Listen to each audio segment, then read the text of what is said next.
because the message is important, and it stresses the importance of patient-physician interactions, and how important the conversations are that you have with your patients, and how inadvertently you might set up good or you might set up bad expectations. And if you set them up badly, I'm afraid it really can have very dramatic consequences on the therapeutic outcome of your particular intervention. So that's what we did in this study. It got around the whole issue that the placebo effect is a fabulous effect, but you can't use it because it's unethical.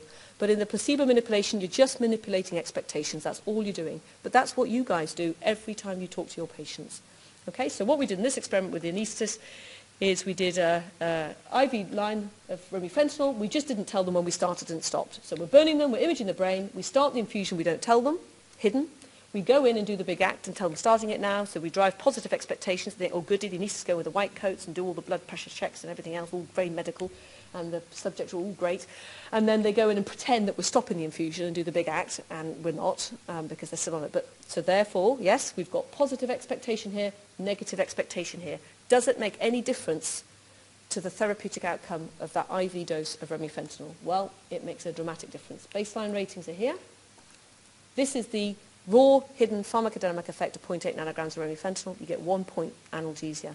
You couple that with a good positive expectation about how wonderful the drug's going to be and its therapy and etc. You get 2 points for free. And if you tell them only about the side effects of your drug and they're a bit of a pessimist, and they walk out the door and they remember, just a little bit of what you say, which we know they only remember 30% of the conversation they've had with you. Studies have been done. They will go all the way back to baseline. They will override the pharmacodynamic effect of an IV dose of remifentanil. And that, I'm afraid, is your chronic pain patient. If I can do that like that in the lab acutely, and Ulrika has gone back to Germany now, and she's now doing this week in, week out.